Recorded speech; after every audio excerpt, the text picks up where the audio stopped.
Chapter 1. The Feud. I will not fight, said Samson. but nobody should insult me. If we see any Montagues, they had better be quiet. Or what? Asked Gregory. I'll kill them all. All? Gregory stopped walking and looked at his friend. Every one of them. Said Samson. If they are Montagues, then I'll fight them if they say something to me. They began to walk on toward the square. What if one of the Montagues' dogs barks at you? Gregory asked jokingly. Then I'd fight with it. What about women? This time Samson stopped, as if to think about the question. It's all the same. If they are Montagues, they are my enemies, and they will know I'm angry. So you'd fight with the women? I didn't say that. Samson explained. I said they'd know I'm angry. I'd fight with the men. After beating them, I would be kind to the women. You mean you'd charm them once the Montague men were gone? Yes, I guess so. But that's not really showing them that you're angry, unless you think charming the women is the same as fighting the men. Isn't it? Samson answered. Either way, it's about showing the Montagues who's the boss. I'll beat the men with swords, the women with smiles and pretty words. It's all the same. I wish it were the same, said Gregory, seeing two servants from the Montague family approaching from across the square. Then you could just smile and say kind things to these two and be satisfied. Samson watched the two men strut through the square. I can think of nothing kind to say. The two men began to walk toward Samson and Gregory, looking at them with angry eyes. They were making nasty remarks among themselves about Samson and Gregory. Gregory gave an unnatural smile as the two passed by. Samson did the same, but he could not hold in his hatred. As soon as the men passed, he stuck out his middle finger and went, Arrgh. The men stopped and turned. Are you giving us the finger, sir? Said one of them. Samson whispered to Gregory. Is the law on our side if I say yes? No. Then no, Stated Samson. But I saw you stick out your finger. Said the man named Abraham. And I heard you make a noise. Said the other named Balthazar. Then I stuck out my finger, sir. Said Samson innocently. And I made a noise. What about it? That's just like a man from the Capulet family, isn't it? Said the other man. Making rude gestures to honest people and then too cowardly to confess to it, just like a Capulet. Agreed Abraham. Cowards, every one of them. There's no reason to call anyone a coward. Said Gregory. I'll show you who's a coward. Said Samson. As he grabbed his knife, he accidentally pushed Gregory into Abraham. You saw that, Balthazar. He attacked me. Shouted Abraham. It was too late to keep the peace. All four men wrestled in the street. A crowd gathered and began shouting and cheering. Benvolio, old Montague's nephew, heard the fighting. He didn't really like the feud between his family and the Capulets. He knew that all this hatred would only result in death and death in more hatred. But he knew the only way to stop the fighting was to jump between the angry men. Therefore, he drew his sword and ran toward the four men fighting in the square. Peace! Put your weapons away! Benvolio shouted as he pulled the men off each other. A tall man walked forward. He pulled out his sword and touched the point. It was Tybalt, Capulet's nephew, an arrogant man of 30. He was very arrogant, but he was also the best swordsman in Verona. Tybalt, Said Benvolio. put your sword away. I'm trying to keep the peace. Please help me. Peace? You stand there with your sword in your hand, talking of peace? Tybalt spoke with a twisted smile. Benvolio barely had time to defend himself before Tybalt lunged at him. The crowd cheered again. Kill the Montagues! Yelled some. Kill the Capulets! Others yelled, Kill them all! yelled more. Kill the Capulets? Murmured an old man who was walking out of a nearby church. It was Capulet, holding on to his young wife's arm. Give me my sword. Sword? His wife scolded. You need a cane, not a sword. I know it's Capulet. Another old man hobbled across the square. It was Montague. Lead me over to him, he said. How can you fight? You can barely walk, said Lady Montague. Then the crowd went silent as some horses neared. Aeschylus, the Prince of Verona, and his soldiers rode toward them. He circled Tybalt and Benvolio. The onlookers hurried off. Rebels! Roared the prince. Throw your weapons to the ground! Tybalt and Benvolio did as the prince commanded. Now, Aeschylus said, where are the people responsible? I'm talking about the two older men, Capulet and Montague. He searched the streets and found the two old men. You, Capulet, and you, Montague, stand in front of me. The two old men came forward. You are leaders in this city and are supposed to be moral. But instead of teaching the people how to be noble, you force them to participate in your pointless feud. Well, I've been patient for too long. He drew his sword. If your feud ever disturbs the streets again, you both will pay for it with your lives. Do you understand? They both nodded. When Montague's people returned to their palace, Lady Montague spoke to Benvolio. My Romeo wasn't in this fight, was he? No. Said Benvolio. If Romeo wasn't with you, then where is he? The last time I saw him, madam, was this morning. He was lying on the garden wall, and he looked so sad. Oh, my poor Romeo. Lady Montague clasped her hands. Do you know why? No, madam. I went over to him, but he ran away. I also have seen him in the garden looking sad. I've asked him why, but he said nothing to me. Lady Montague smiled sadly. As they reached the palace, a young man stepped out of the rose bushes. There's Romeo now, madam, said Benvolio. Should I talk to him again? Please, said Lady Montague. She patted Benvolio's wrist and left with her husband. Good morning, cousin, said Benvolio. Is it still morning? Said Romeo, tossing a stone into the fountain. It is only 9 o'clock. Sad hours pass slowly. Romeo threw another stone. Why do the hours seem so long? I don't have anything to make them short. You mean love, said Benvolio happily. I thought you might be in love. Romeo threw more stones into the fountain. Out! Benvolio wasn't sure what he meant. Was he telling him to go? I don't understand, Romeo. Out! He repeated. I'm not in love, but out of love. The one I love does not love me. Therefore, I'm out of love. Benvolio slightly chuckled at what he thought was a joke, but Romeo had not been joking. Don't laugh at me. He stared at Benvolio. No, no. Benvolio said. It's just that... Romeo raised his hand. Forgive me, he said. I haven't slept in a day because I've been thinking so much.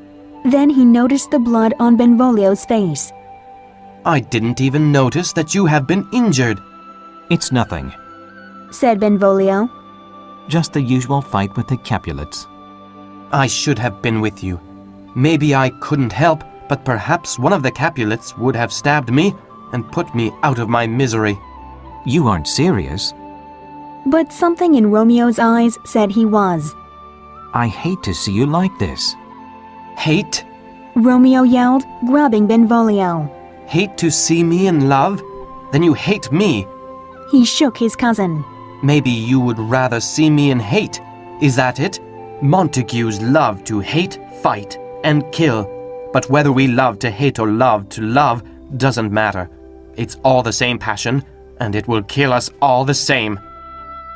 Benvolio didn't like what Romeo had said. After all, he had risked his life to stop a fight earlier. But he knew that Romeo was right. and that the problem with the family was because of excessive passion. He also knew that Romeo possessed that same passion. He wanted to help his cousin. Can you tell me who it is that you love? A woman. He mumbled. Yes. Said Benvolio. Who? Rosalind. Said Romeo. Rosalind? Benvolio brightened. Things may be all right. I know she will be at a party in the Capulets' house tonight. In the Capulets' house? My father's enemy? I cannot enter the Capulets' house. I will surely be killed. Although, that may not be so bad. Cousin. Said Benvolio. Mercutio, one of our friends, is invited to the party. We can go with him. We will wear masks so no one will recognize us. Romeo looked up happily. Not ready to die yet, eh? Benvolio was glad to see Romeo look a little happier. But I warn you, there will be so many pretty girls there that you will forget about Rosalind. Oh, Benvolio, there is no one more beautiful than her, and I would not want another. Believe what you want. Said Benvolio. Just get ready for the party. Capulet, drinking some cool water, leaned back in his chair. I'm glad that Montague has to follow the same rules as me. Both of us will die if either of us breaks the peace. He laughed. Break the peace? That's funny. Why? Asked Capulet's kinsman Paris. Because the two of us are too old to break the peace. Old men like us should be able to stay out of a fight. That's true, sir. But what about your young kinsmen? They don't always think clearly when they are angry. Yes, Said Capulet. the young think with their hearts and not their heads. But they will listen to their elders. Let's hope so. Said Paris. You both are such gentlemen. I can't believe this quarrel has continued for so long. Truly, and I think I've even forgotten how it started. Capulet laughed again. Paris laughed with him, but he wanted to change the subject. Have you thought about my request? Your request? I had almost forgotten. Said Capulet. Are you opposed to the marriage? Asked Paris. No, Answered Capulet. though I'm not really for it either. You are a fine young man, but Juliet is so young. Give her 2 more years. Many ladies younger than her are already mothers. Paris gently objected. Because they married too soon. Snapped Capulet. But he knew that Paris was right. His wife was Juliet's age when they married, but Capulet wasn't ready to see his only daughter get married. However, there was no reason why she shouldn't get married. After all, she couldn't stay his little girl forever. I think I have upset you, Said Paris. You are her father, and you know what is best for her. Wait, Said Capulet. Paris stopped. I will agree to the marriage, Said Capulet. but the final decision is hers. Come to the party tonight. If she agrees to marry you, then you will have my blessing. Thank you. I will. Cried Paris as he walked out of the room. Alone, Capulet looked out the window. He imagined Juliet falling in love, just as he had done. Then he went to sleep.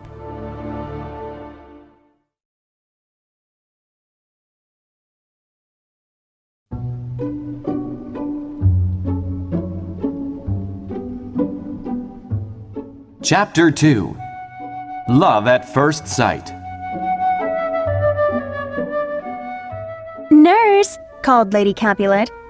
Coming, madam, yelled the nurse as she ran down the stairs. Where's my daughter? Demanded Lady Capulet. Where are you, Juliet? The nurse shouted up the stairs. Juliet appeared at the top of the stairs. Her long black hair looked beautiful. Now, began Lady Capulet, you are old enough to get married. So tell me, Juliet, how would you like to be married? Juliet thought the question was awkward. She didn't want to defy her mother, so she chose her words carefully. I've always dreamed of getting married, she said politely, but I'm still too young to think of marriage. Lady Capulet knew this would be difficult, so she spoke directly. I will be brief. The brave Paris wants to marry you. What do you think, Juliet? spoke Lady Capulet. "He will be at the party tonight. Take a good look at him before you answer." "I will look," replied Juliet. Lady Capulet couldn't tell if Juliet was happy and wondered if she could love Paris. Come on, Yelled Mercutio to Romeo and Benvolio. We're going to be late. I thought a man in love could fly here on Cupid's wings. Mercutio laughed. You're wrong, Mercutio. Romeo said. Love is burdensome, so a lover's feet are slow. Does that mean you can't dance tonight? Mercutio asked. If I was in love, I would dance. Well, we don't have time to talk. We are already late. I am sure we've missed dinner and will miss the dance if we don't hurry, said Benvolio. It's okay if we are late, said Romeo. I fear tonight will be a disaster. Okay, said Mercutio. We'd better hurry then. I don't want to keep a man in love from his disaster. They hurried down the street and arrived at a gate. Just beyond was a large hall, and they could hear the sounds of music and laughter. Let's put on our disguises, said Mercutio. Otherwise, the doorman will not let us enter since we are Montagues. The three entered the party wearing masks. Mercutio and Benvolio joined the dance, while Romeo walked among the crowd of people. He was hoping to see his beloved Rosalind. But Romeo saw someone else. She seemed like a picture. She moved effortlessly, as if she was floating on air. She was so beautiful. She was like an angel. She is so beautiful that she makes the stars shine bright, Romeo mumbled to himself. He walked as if in a trance. Was I really in love before now? He asked himself. No. He answered aloud. No, I have never really seen beauty before tonight. He lifted his mask, hoping the lady would see his face. She did. What's the matter? Asked Paris as Juliet stopped dancing. Nothing, she answered. Something is in my eye. They continued dancing, but Juliet couldn't stop looking at the person she had just seen. Neither could her cousin. A Montague, Tybalt said angrily. He comes to our party masked to make fun of us. What's the matter? Asked Capulet as he walked over to Tybalt. Uncle, said Tybalt, pointing to Romeo. He is a Montague. Capulet looked. It's young Romeo. Romeo! Shouted Tybalt. Calm down, nephew, said Capulet. Leave him alone. He appears to be a gentleman. Be patient and don't think about him. Too late, replied Tybalt. Capulet didn't like that Tybalt was being rude, but he tried to reason with him. It's what I want, he said. Please respect my wishes and be happy. Sad people don't belong at parties. Sad people belong at parties when an enemy is a guest. I cannot tolerate him. You will tolerate him, Capulet scolded. Tybalt turned his back on his uncle. How can you turn your back on me? Shouted Capulet, grabbing Tybalt and spinning him around. I'm the master here, and I said to leave him alone. It's terrible, muttered Tybalt. It is, but you're being childish, said Capulet. Childish? I'm 30 years old, answered Tybalt. Will you be a man if you cause trouble with my guests? Their voices became loud. The musicians stopped playing, and the guests stopped dancing. Excuse me, my lady, said Paris to Juliet. If I'm to be your husband, what your family does affects me. I had better see what the problem is. Of course, answered Juliet, but she didn't even hear what he said. It was good that he was leaving, though. Capulet noticed that they were being too loud. There's nothing to be concerned about. Please continue dancing and having fun, he declared. Then he pinched Tybalt's cheek and told him to go and dance. Tybalt pretended that it was nothing. He bowed to his uncle and walked away bitterly. On the dance floor, Juliet heard a whisper in her ear. The dancing is starting, it said. But follow me.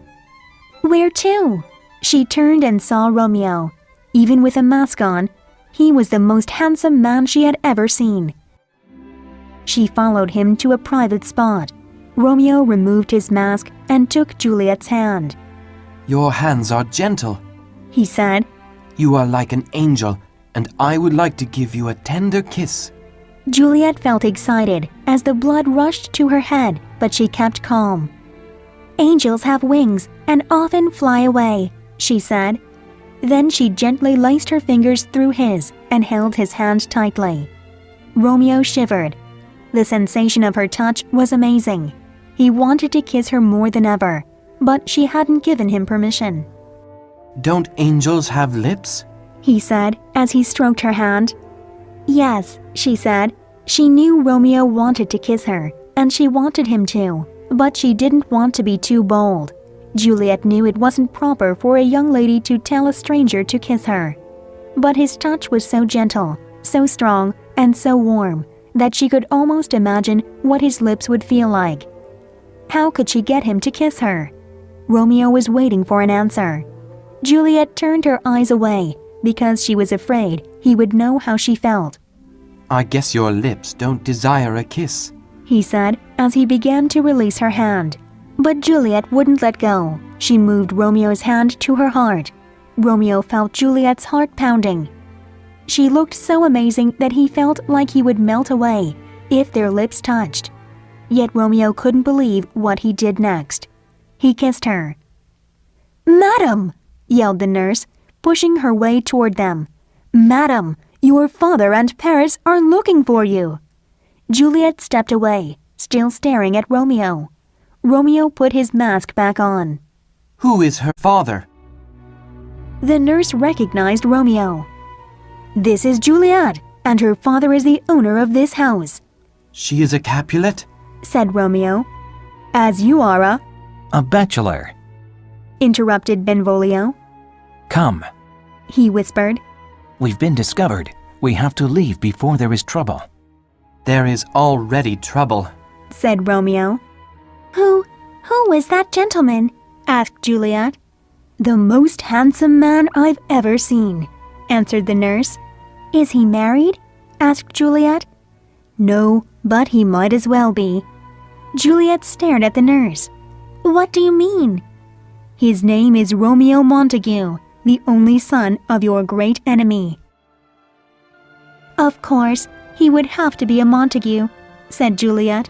She didn't explain, but thought deeply of Romeo. She knew right then that her whole world had just changed. She could no longer live in her old world, the one without Romeo. That Romeo was her enemy only made her feelings stronger. She knew at that moment that the world and not her love would have to change. It was simple.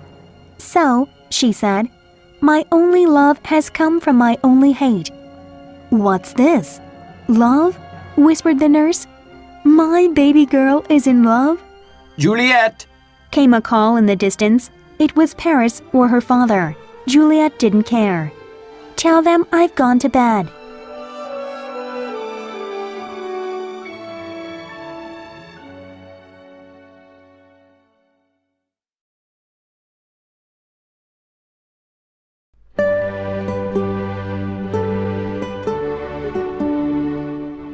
Chapter 3 The Secret Wedding.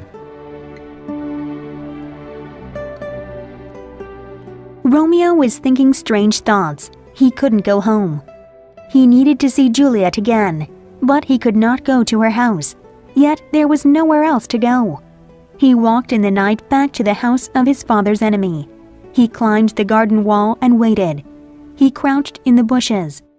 In an upper room, lit by a single candle, was the shadow of a woman. What light is in the window? Whispered Romeo. The door slowly opened, and Juliet stepped onto the balcony. It is my angel! Gasped Romeo. Oh, it is my love! Oh, if only she knew how much I loved her! Juliet carried a candle and set it on the balcony. She looked into the darkness and her lips moved. She speaks, whispered Romeo. Then she spoke. Ah me, Oh, speak again, my angel, said Romeo softly. He could see her breathing. He wanted to run to her, climb up the balcony, and hold her. But he feared that once she knew his name, she would hate him. Juliet spoke again. "Oh, Romeo, Romeo, why are you my sweet Romeo? Forget that you are a Montague. If not, just say you love me, and I'll no longer be a Capulet." Romeo fell backward. Had he died? Was this heaven? He stood and looked. Juliet was still there. "It is only your name that is my enemy," Juliet said. "What's a Montague? It's only a name, and a rose would smell just as sweet if it was given another name. Romeo, forget your name and be only mine." Romeo couldn't endure it anymore. I will be only yours, He cried, coming forward. just be my love, and I will never be Romeo. "Who's there?" said Juliet, stepping back. I don't know how to tell you who I am. Said Romeo. I hate my name because it is the name of your enemy. "I haven't heard you speak much, but I know the sound. You are Romeo and a Montague." "How did you get here?" she demanded. "And why?" "The walls are high and hard to climb, and it's dangerous if anyone finds you here." It was because of love that I jumped over the walls, and a person can do anything for love. Love. Romeo had said love.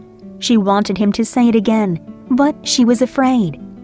"I'm afraid someone will find you here," Let them find me. said Romeo. I would rather die here with you than live miserably without your love. She closed her eyes and imagined him. "Do you love me?" she whispered. I love you more than words can say. Answered Romeo.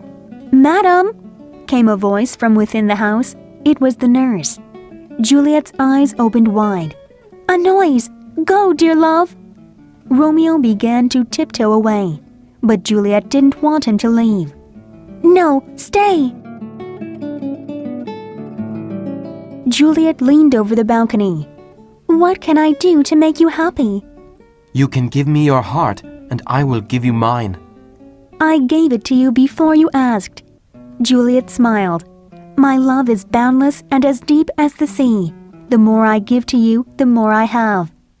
"My lady!" shouted the nurse. "In a minute!" yelled Juliet. Then to Romeo she said, "If your love is real and you want to marry me, please tell me," I do want to marry you. said Romeo. "When?" Tomorrow. promised Romeo boldly. I'll come myself. "No," said Juliet. "It's too dangerous. I'll send my nurse. When will you be ready?" By 9 o'clock tomorrow. "It will seem like 20 years till then," she said, "but I will endure it. Go now." Romeo stepped away. She blew a kiss. Good night. Parting is always sweet sorrow, but I will see you tomorrow." He could almost feel her kiss touch his lips. I will not sleep until then. He said, and then disappeared into the night. Friar Lawrence was working in the garden. Ah, He breathed in the smell of fresh flowers. the earth is a wonderful thing. He thought. It gives life to new flowers and trees.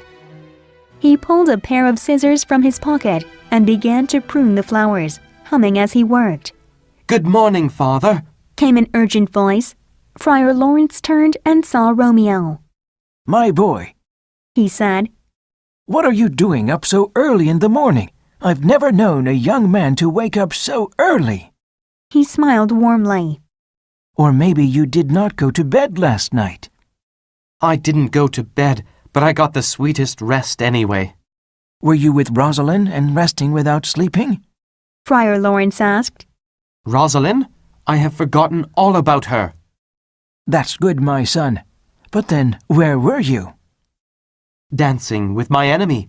Romeo exclaimed. That's where I forgot about Rosalind and learned what true love is. Friar Lawrence rubbed his eyes. You're confusing me, Romeo. He said.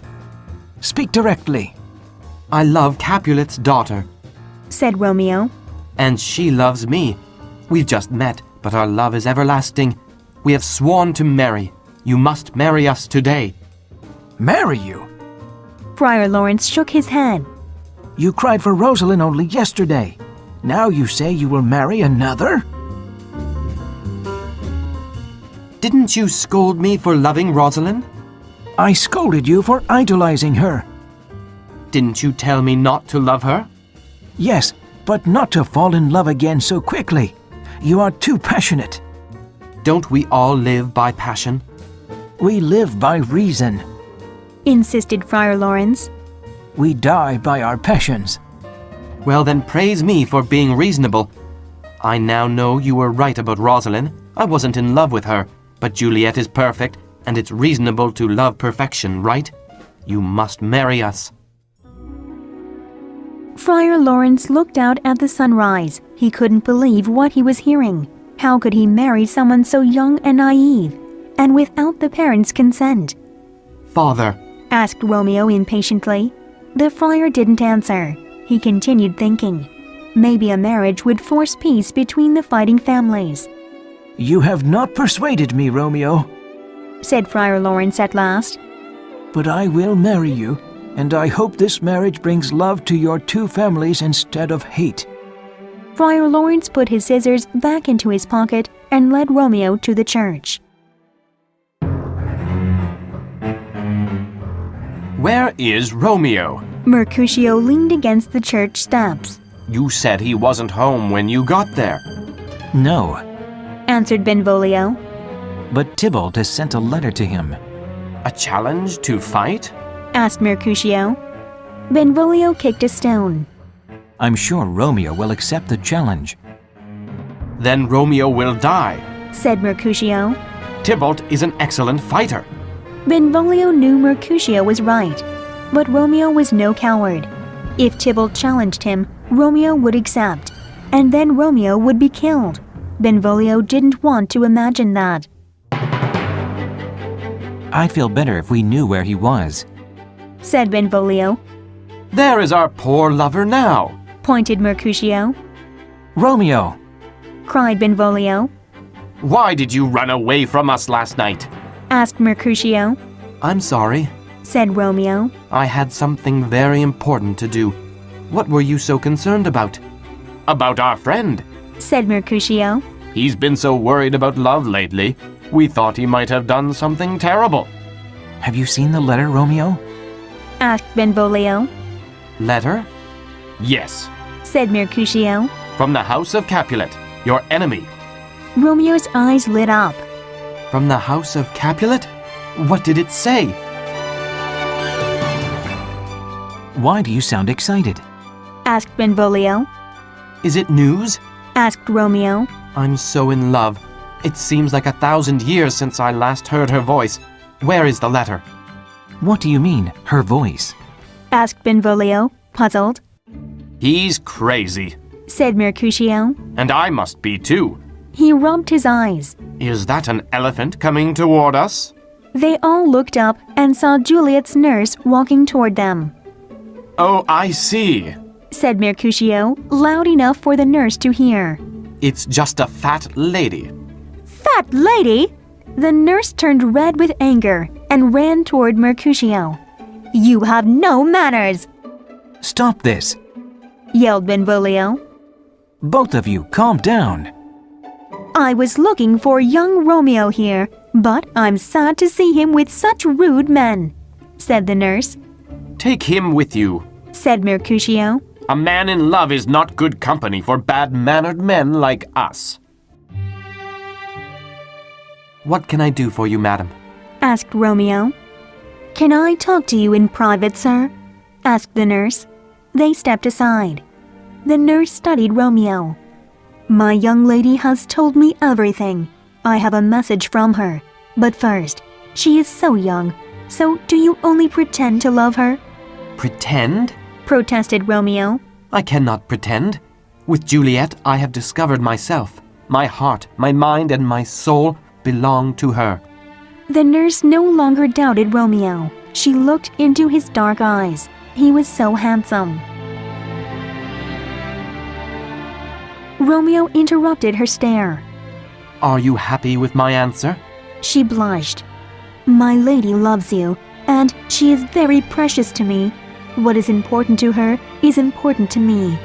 Oh dear Romeo, she said, you're going to make Juliet very happy. Romeo smiled. I plan to, He said. I've talked with Friar Lawrence, and he has agreed to marry us. Create a plan and bring Juliet to the church so we can be married. Married, said the nurse. How beautiful. Bring her as soon as you can. Juliet paced back and forth in her bedroom. She was so impatient. I sent her so long ago, she thought. Why is she so slow? She sat down but stood up again. The nurse had been gone for over 3 hours. How long does it take to walk to the town square? The door blew open, and Juliet heard footsteps coming up the stairs. Oh, here she comes, cried Juliet. She opened her bedroom door. Oh, what happened? She begged. Did you meet with him? Why do you look so sad? Just a minute, said the nurse as she reached the top of the stairs. I'm out of breath. Juliet shook her. Tell me, is it good news or bad news? The nurse pinched her cheek. You told me his face was more handsome than anyone's, but his hands, his feet, and his whole body are better too. The nurse fell onto the bed. Juliet jumped on top of her. I know, she snarled. But what did he say about our marriage? He said something about it. Oh, you tease me, cried Juliet. Am I going to be married today or not? The nurse grinned. You didn't want to get married with Paris so quickly. Why are you so eager to marry this Romeo? Juliet stood up and straightened herself. I'm not eager, she said. But what did Romeo say? Do you have to go to confession today? Stop teasing me. Tell me what Romeo said. Juliet was frustrated and fell onto the bed. The nurse felt sorry for her. Okay, I was only teasing you. A young woman that is going to get married can forgive me. She smiled. Married? The word echoed in Juliet's head. Now, if you want to make any confessions, you have to go to church. There, you will find a young man who is eager to marry you. She smiled again. Juliet gasped. Juliet hugged the nurse. Thank you, she cried. Let's go right now. Friar Lawrence was preparing Romeo for the wedding. He wasn't sure if this wedding was the right thing to do. Marrying two young people without their parents' permission was not right. He wanted this marriage to bring the two families closer together, but he wasn't sure if it would. Will they get angry? Will they get angry with me? He thought. Amen already, said Romeo. He was impatient from waiting on Friar Lawrence. Calm yourself, Romeo, scolded Friar Lawrence.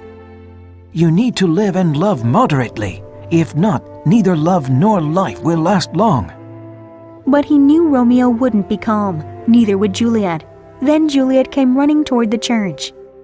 I should send both of them home, thought Friar Lawrence, but he knew he couldn't do that.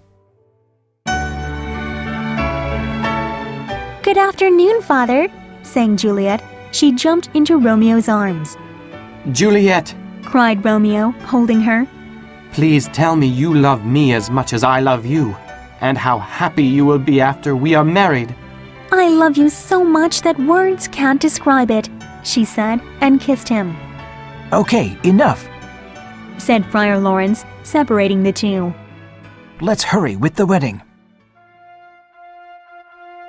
Friar Lawrence took them to the altar. Then he quickly performed the wedding ceremony. When he was through, he left them to pray, and he went to the garden to think.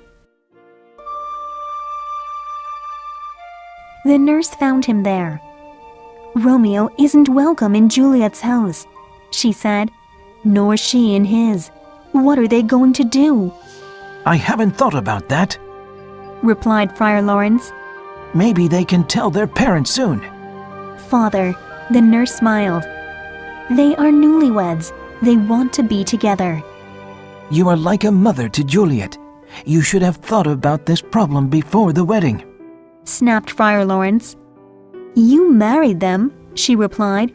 "You should have thought about this problem too." They need our help, so how can we solve this problem? Asked Friar Lawrence. "Their parents will kill us if they find out about this. We have to keep it a secret for a while. But we have to give these two time to be man and wife together. I'm sure they'll be okay after a while," Right. agreed Friar Lawrence. Take Juliet home. I'll help Romeo find a way to go into her bedroom tonight. That should solve the problem for a while. We'll worry about the parents later.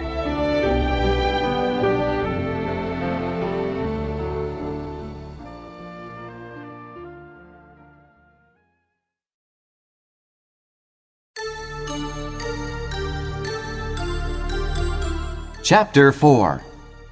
The Sword Fight in the Square. A messenger came and gave Benvolio some news. It was the Capulets. They were looking for Romeo. Tybalt is really angry. Benvolio said to Mercutio. I think we should get out of here. I won't go. Said Mercutio. I don't want to be here when they come. Insisted Benvolio.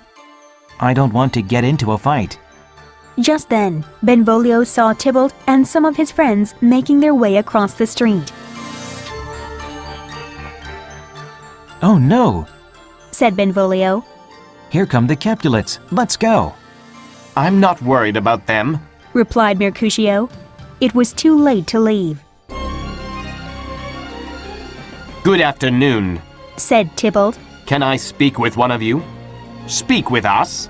Said Mercutio. That's a strange way to ask someone to fight. I will fight if you give me a reason. Answered Tybalt, putting a hand on his sword. He stepped closer. Mercutio, Romeo was with you last night, right? Where is he now? Do I look like a slave? Asked Mercutio. Am I supposed to answer your every question?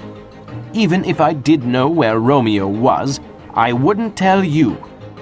Tybalt drew his sword. Gentlemen, Interrupted Benvolio.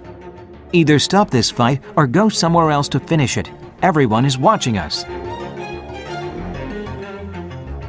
No need.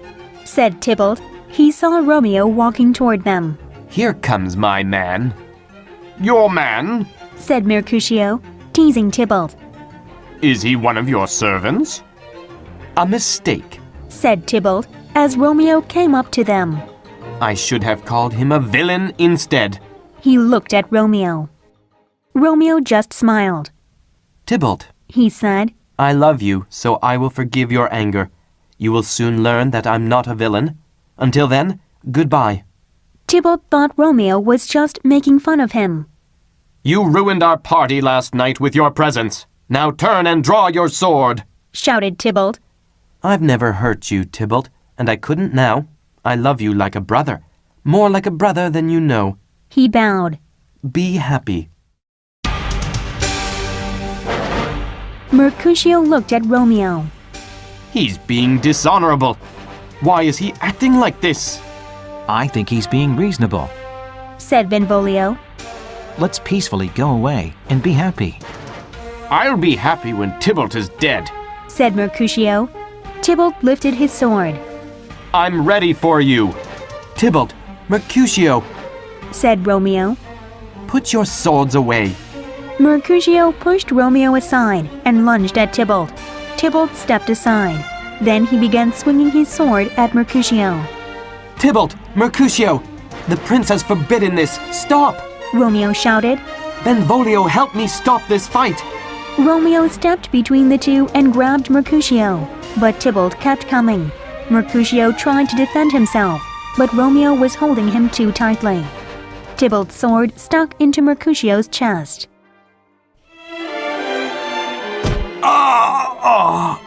Mercutio cried, falling to the ground. Tybalt withdrew his sword and wiped off the blood. Benvolio ran to Mercutio. How bad is it? It's enough. Mercutio coughed. He put his hand over his chest. Blood gushed through his fingers. Be brave, Said Romeo. You'll be okay. No, Said Mercutio, his senses leaving him. I won't be okay. Blood began to come out of his mouth. Why did you come between us, Romeo? I couldn't defend myself. Romeo looked into his friend's eyes. I was trying to stop you. You stopped me, all right. Mercutio gasped. He has killed me. I'll take him to the doctor. Said Benvolio. As he prepared to lift him, he felt his pulse fade away. He's dead. He said. Romeo stared at Mercutio. My friend was killed because of me. He thought. And Tybalt teases us all. Oh, Juliet, I wish I could have married you one day later. Then Tybalt would not be my cousin, and I could take revenge on him. Romeo became so angry that the love and tenderness that he had felt began to disappear. In a second, he forgot about Juliet, about his marriage, and about the future. He wanted justice. He wanted revenge. He picked up Mercutio's sword. Romeo, Said Benvolio. put the sword away. Here comes Tybalt. Romeo didn't put the sword down. So you've returned to see Mercutio's dead body, and to see us cry at your feet? No. No, Tybalt! He yelled. Tybalt strutted up to Romeo. You poor little boy. He said. Do you want to die just like Mercutio? My sword is strong. Romeo said, and he struck at Tybalt. Tybalt blocked Romeo's blow with ease, but Romeo pressed on with incredible speed. Tybalt tried to keep calm. He tried to make it appear as if he could easily defend against Romeo's attacks. It soon became clear that he was not fighting a man, but an avenging angel. Romeo swung at Tybalt so violently that he could no longer feel his arm or the sword. He kept raging forward. As he did, he saw Tybalt's eyes change from being confident to panic, and then to horror. Suddenly, there was no more ringing of swords, no more shouting. The vicious face of Tybalt became peaceful. It was then that Romeo saw how much he looked like Juliet. He watched Tybalt fall to the ground. Let's get out of here. Yelled Benvolio. Tybalt's dead. The prince will kill you all if he finds you here. Romeo dropped his sword. It was covered with Tybalt's blood, the blood of Juliet's kinsman. Oh, I'm a fool. He said. They are coming. Benvolio screamed. Romeo, get out of here. Juliet stood on her balcony. She watched the sunset. Please leave us, son, she chanted. Quickly become dark so that Romeo can come into my bedroom. Then we can hold each other all night. The nurse slipped through the curtain and out onto the balcony. She looked worried. Juliet knew something was wrong. What's the matter? He's dead, she said. Juliet almost fainted. My Romeo? My love? Dead? No, said the nurse, but the truth wasn't much better. No, Tybalt is dead, killed by Romeo, and Romeo has been banished by the prince. Did Romeo really kill Tybalt? Juliet could barely speak as she started to cry. There are no honest men, replied the nurse. I hope something bad happens to Romeo. Juliet became angry. Don't say that! He killed your cousin. How can you defend him? Should I hate my husband? My cousin would have killed Romeo, but my husband is still alive. Juliet tried to stop crying. So why can't I stop crying? I should be glad that Romeo is still alive. The tears came again. Banished! He will never come to Verona or me again. Romeo stood up when Friar Lawrence returned to his room. Well, father, what news? What did the prince decide? Friar Lawrence removed his jacket and hung it on the coat rack. A gentle judgment, He said, knowing that Romeo would not agree. Not death, but banishment. Banishment? Romeo cried. Banishment is worse than death. Please say death. Friar Lawrence knew Romeo was saying this because of his love for Juliet. The prince could have killed you. He didn't. The prince is being kind. There was a loud knock on the door. Hide yourself, Romeo, said Friar Lawrence. Romeo hid as Friar Lawrence opened the door. It was the nurse. Good afternoon, Friar, she said. Is Romeo here? He is very sad, but here, he said. Romeo! Romeo came forward. He looks like Juliet, said the nurse. Tears and crying. You break my heart, nurse, said Romeo. to speak of Juliet. And you broke her heart, she said. She wants to see Tybalt and you, but she can't see either. Because I'm the bad guy that murdered her cousin, said Romeo. I will make Juliet happy and kill that bad guy. He pulled out his knife and placed it against his chest. Don't do that. Friar Lawrence knocked the knife out of Romeo's hands. You amaze me. You killed Tybalt by mistake. But if you kill yourself, you will also be killing Juliet. She is still alive. Will you abandon her by killing yourself? The prince has given you life. Calm down and think about what you will do. Romeo collapsed in a chair. Friar Lawrence put his hand on Romeo's head. Meet your love tonight. Go to her room as we have planned. Comfort her. We will get you out of the city after you have done this. You can live in Mantua until we can fix things between your families. If your love is strong enough, it will endure. Good idea, said the nurse. I'll go and tell Juliet. You will come tonight. Capulet was at his home with Paris. Because of Tybalt's death, he realized that many of the young people didn't listen to him.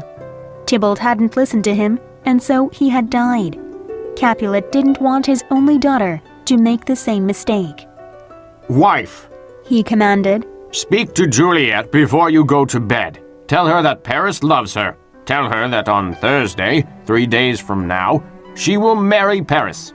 Lady Capulet bowed and laughed. Is this okay with you? Capulet asked Paris. Of course. I only wish that we could marry tomorrow. He answered.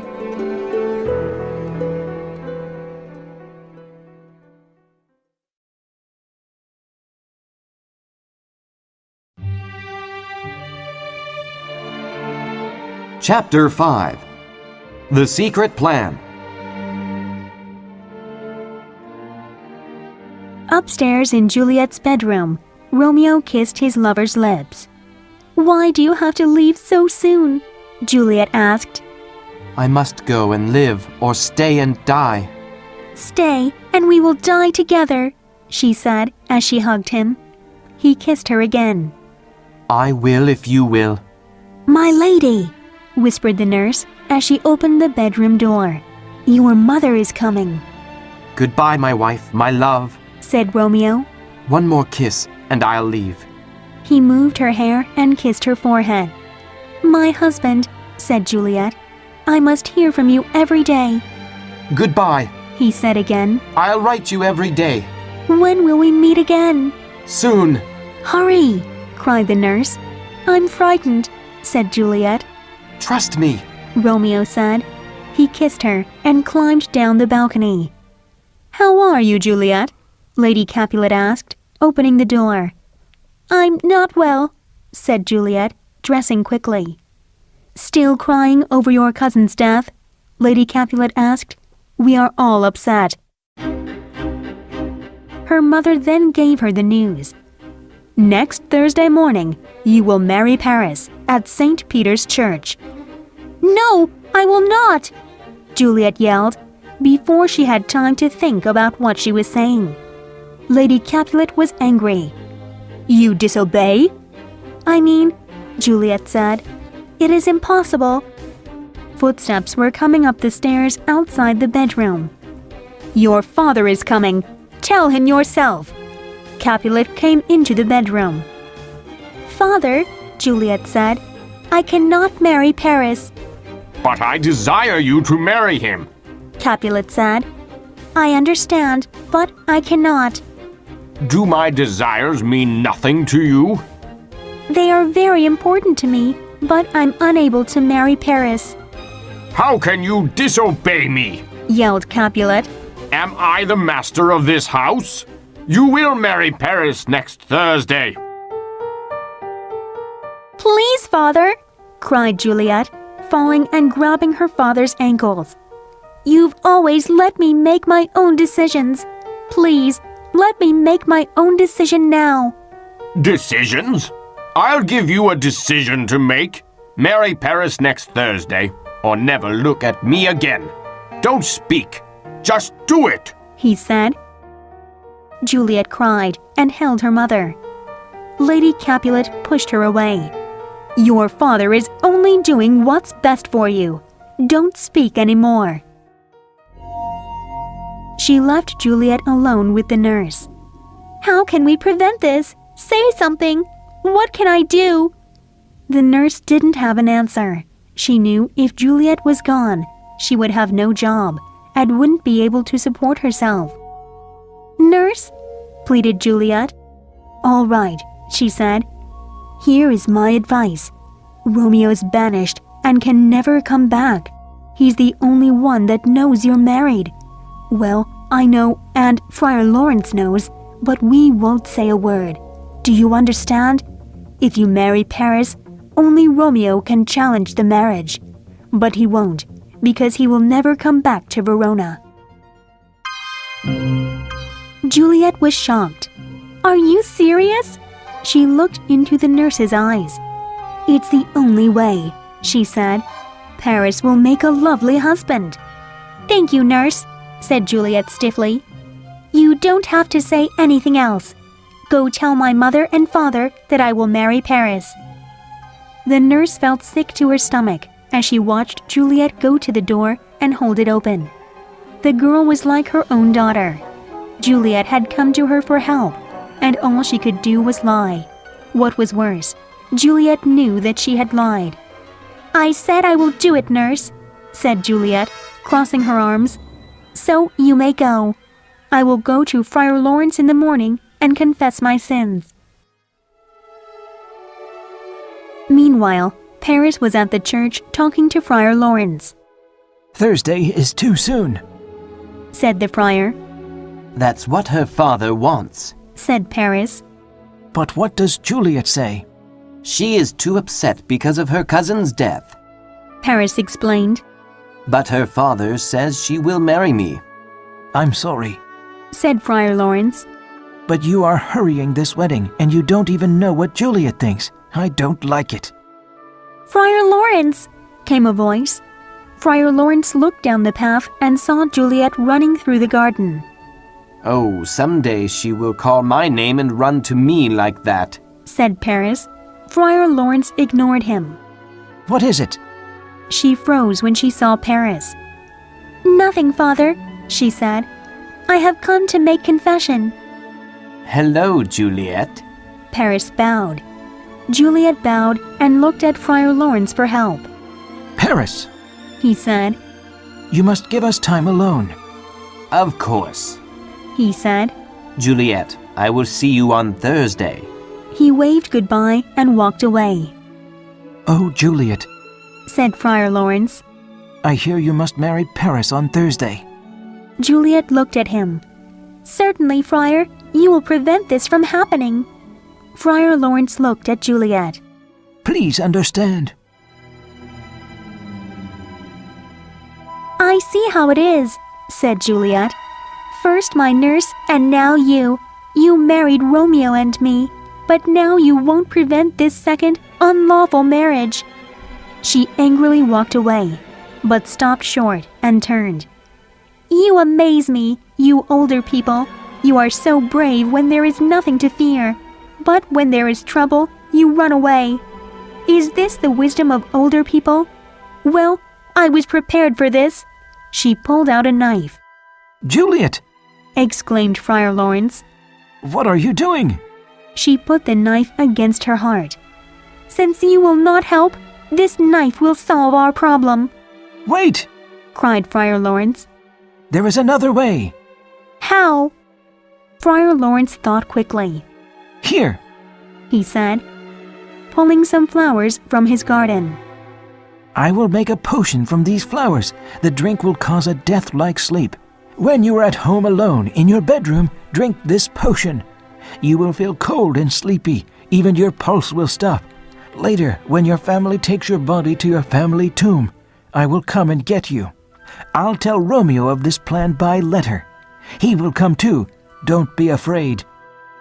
A determined look came over Juliet's face. Give it to me. I am not afraid. Friar Lawrence went into his kitchen and prepared the potion.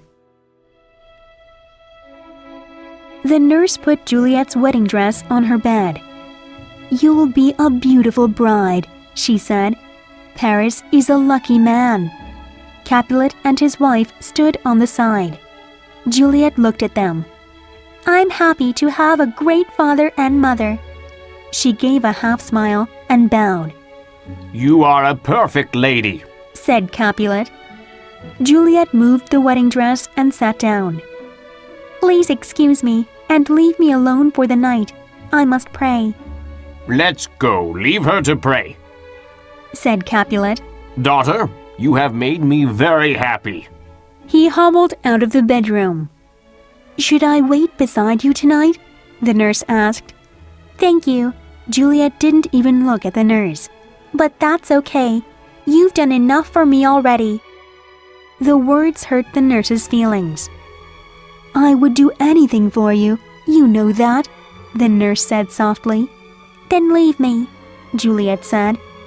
The nurse walked out of the room. Get some sleep, said Lady Capulet. You will need it. She left. Juliet silently closed the door and took out the potion Friar Lawrence had given her. She held it tightly. She had a thought. What if she woke up before Romeo came? Wouldn't she suffocate in the family tomb? Worse, what if, surrounded by horrible images of death, she became crazy? What if, waking up beside Tybalt, she became mad? What if... Enough of what-ifs, she whispered. This is the only answer.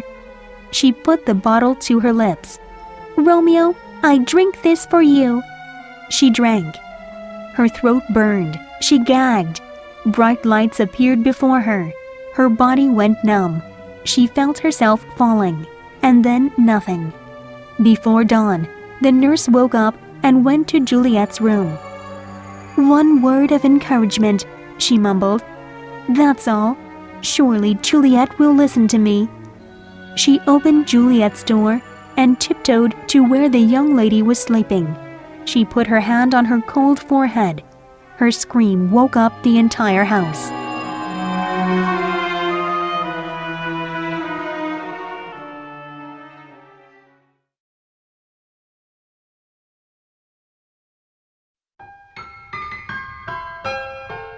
Chapter 6. The Lover's Tragedy.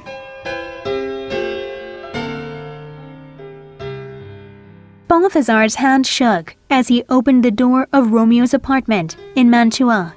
Ah, Romeo said. news from Verona? Do you have a letter from the friar? How's my father? How's my Juliet? Her soul is with the angels. Answered Balthazar. Her soul is always with the angels. Romeo smiled. But what about the rest of her? Her body is in the Capulet's tomb. Romeo rose from his desk. What do you mean? I saw her body in the tomb. She is dead. That can't be true. I wish it weren't true. Go, Balthazar. Get me a horse. Meet me by the city walls. I will leave tonight. Please don't go, sir. Said Balthazar. You are angry and nothing good will happen because of this. Romeo gathered his things and packed them into a bag. You are mistaken. This is not anger. It is a reasonable response to these events. Now go and do what I told you. Balthazar laughed. Juliet, Said Romeo. I will lie with you tonight. But how? He wondered. Then he remembered. There was a man in Mantua who sold strange drugs. He threw his bag over his shoulder and walked out. As soon as he walked out, a monk arrived at Romeo's apartment. Hello! He cried. I have a letter for Romeo.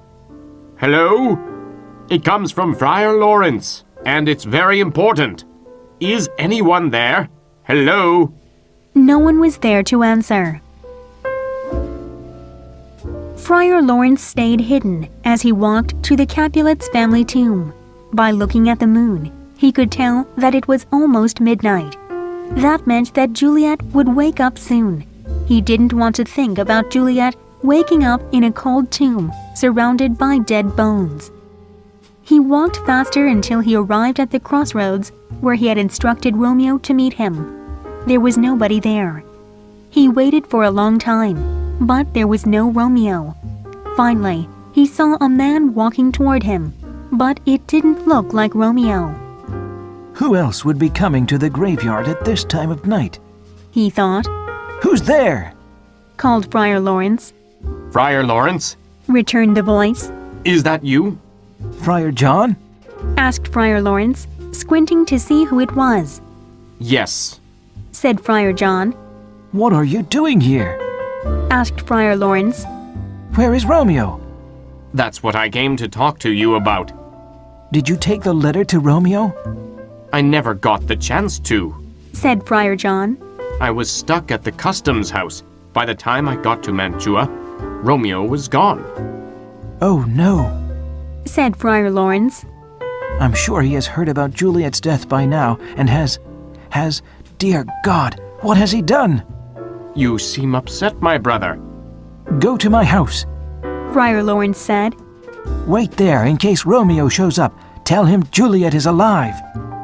Friar John didn't really understand, but he did as he was told.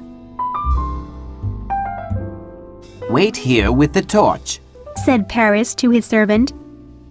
The servant went to the side of the road while Paris went to the Capulet's tomb. He dropped flowers in front of the tomb. This, He told himself. I will do this every night to show how much I loved Juliet. As he dropped the flowers, he heard his servant whistle. Was it a ghost? Paris looked across the graveyard and saw a man approaching. He hid himself behind a large tombstone. It was no ghost. Thought Paris. It was Romeo with a crowbar, the man who killed Tybalt. Now he has come to destroy the tomb. Not while I'm here. Romeo started to open the door with the crowbar. Stop right there, villain. Paris commanded, stepping forward. Don't try to stop me. Romeo said without looking up. Leave me alone. The door groaned open. Paris grabbed Romeo by the arm. When Romeo felt his hand, he spun around and swung the crowbar, hitting Paris in the head. Paris fell dead to the ground. His servant, who had been watching, ran off to tell the soldiers. Romeo dragged Paris's body into the tomb. There on a stone he found Juliet's body. Romeo fell to his knees. Oh, my love, my wife. He said. You are still so beautiful even in death. He brushed the hair back from Juliet's face. You are the last thing I want to see on this earth. He pressed his lips against hers. Then he opened a small bottle. Here is to my love. He said as he drank the poison. The drug was quick. He placed his lips on Juliet's once more. With this kiss, I die. His body shook, and then he died. Who's in here? Called Friar Lawrence as he entered the tomb. He lifted his torch and saw Paris dead on the ground.